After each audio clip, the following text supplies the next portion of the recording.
میں یاد کر رہا تھا کہ اعلیٰ حضرت علی کا سر کٹاتے ہیں تیرے نام پہ مردان عرب. تو عرب کے مرد بھی تو کائنات کے اندر طاقت و جرت و بہادری میں، شجاعت میں کتنے زبردست اور کتنے مشہور اور معروف تھے نا. تو فرمایا کہ وہاں عورتیں تھیں اور حسن یوسف پر ہے نا، حسن یوسف میں محو ہو کر کے ان کی انگلیاں کٹ گئیں. پر مصطفیٰ جان رحمت آپ کے دیوانوں کا، آپ کے مستانوں کا انداز ہی کچھ الگ ہے کہ وہاں تو بے اختیار کٹ گئی اور یہاں جان بوجھ کر کے تیرے نام پر خالی انگلیاں نہیں بلکہ اپنے سر کٹانے کے لیے عرب کے شہسوار اور عرب کے مرد جو ہے وہ ہر وقت تیار رہتے ہیں اور آپ کے قدموں کے اوپر اپنی جان کو نچھاور کرنا دنیا اور آخرت کی کامیابی سمجھتے ہیں. ذرا محبت سے سبحان اللہ کی صدا ہے. تو میرے بھائی بھائی اور بزرگوں، یہ مقام ہے جو ہے مردان عرب کا. تو بات یہ کر رہا تھا کہ حضور صلی اللہ تعالی علیہ وسلم کے جو انصار صحابہ ہیں ان کے ذہن میں یہ بات آئی. اس کو حضرت ابن عباس رضی اللہ تعالی عنہ نے بیان فرمایا. بات یہ آئی کہ آقا کریم علیہ السلام ہجرت فرما کر مکے سے مدینہ تشریف لے آئے اور مدینہ منورہ کا عالم یہ ہے کہ مسجد نبوی کی تعمیر کے بعد جوق در جوق قافلے آقا کریم علیہ السلام کی بارگاہ میں آ رہے ہیں. دور دراز سے دنیا چل کر کے آ رہی ہے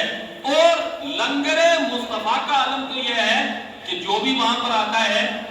اس کو جو وہ چاہتا ہے، جس طرح کا کھانا اس کو ضرورت ہے وہ میسر آتا ہے، وہ ملتا ہے. جس آرزو اور تمنا کو لے کر کے آتا ہے وہ پوری کی جاتی ہے. اور ازواج مطہرات بھی آپ کی بارگاہ میں تشریف فرما ہے، اہل بیت اطہار بھی ہے. یہ اتنا خرچہ، یہ لنگر یہ کہاں سے چلتا ہے؟ اور محبوب ہے کہ ہر وقت تبلیغ اسلام کے اندر مصروف ہے، ہر وقت جو ہے دین کا پرچار کر رہے ہیں. کبھی ایک قافلے کو، کبھی دوسرے قافلے کو دین اسلام کے دامن کے اندر وابستہ کرتے جا رہے ہیں. تو انصار صحابہ نے یہ سوچا کہ میں کیا کروں، میں بارگاہ رسالت، ہم بارگاہ رسالت محمد صلی اللہ علیہ وسلم میں جو لنگر چل رہا ہے وہاں پر جو دین اسلام کا ایک نظام چل رہا ہے. میں یہ کر رہا تھا کہ مدینہ طیبہ میں جب سرکار رونق افروز ہوئے اور انصار نے دیکھا کہ حضور صلی اللہ علیہ وسلم کے ذمہ مصاری بہت ہیں، بہت زیادہ کام ہے، مال کچھ بھی نہیں ہے، آمدن کچھ بھی نہیں ہے. تو انہوں نے آپس میں مشورہ کیا کہ ہم کچھ چندہ کر لیتے ہیں نا، کچھ مال اکٹھا کر لیتے ہیں، ہم کچھ دولت اکٹھی کر کے سرکار کی بارگاہ میں پیش کرتے ہیں تاکہ آقا کریم علیہ السلام کے گھر کا بھی نظام چلے اور ہماری طرف سے یہ تحفہ، یہ ہدیہ سرکار کی بارگاہ میں قبول ہو جائے.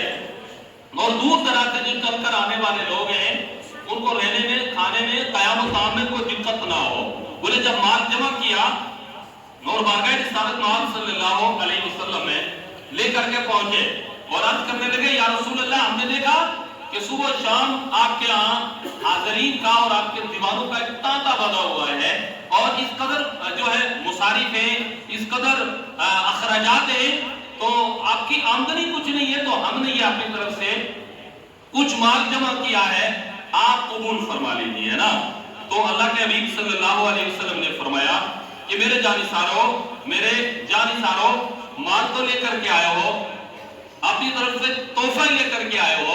یہ نذرانہ لے کر کے آئے ہو دین اسلام کی آبیاری کے لیے، آنے والے مہمانوں کو خوش کرنے کے لیے کہ آپ کے لنگر کا نظام اچھا چلتا رہے. پر اس سے پہلے رک جاؤ، ذرا میں اپنے رب سے پوچھ لوں کہ آپ کے یہ نذرانے قبول کرو یا نہ کرو، ہے نا. اللہ کے حبیب صلی اللہ علیہ وسلم نے بارگاہ رب القدوس میں عرض کی، مولا عز و جل، یہ انصار صحابہ یہ مال اکٹھا کر کے، پیسے لے کر کے، نذرانے لے کر کے یہاں پر آئے ہیں، میں ان کو لوں یا نہ لوں؟ تبلیغ اسلام، دین اسلام، اور جو میں یہاں پر ان کو ہر طرف سے جو ہے پاکی کا پورا نظام سکھا رہا ہوں، ہر طرف سے گھما کر کے، اغیار سے ہٹا کر کے تیری بارگاہ میں جھکا رہا ہوں، ان کے نذرانے قبول کرو یا نہ کرو؟ تو علامہ نعیم الدین مراد آبادی علیہ رحمۃ الرضوان نے تفسیر خزائن العرفان کے حوالے سے حضرت ابن عباس رضی اللہ تعالیٰ عنہ کی جو ہے روایت یہ نقل فرماتے ہوئے اس آیت مبارکہ کا یہ شان نزول بیان فرمایا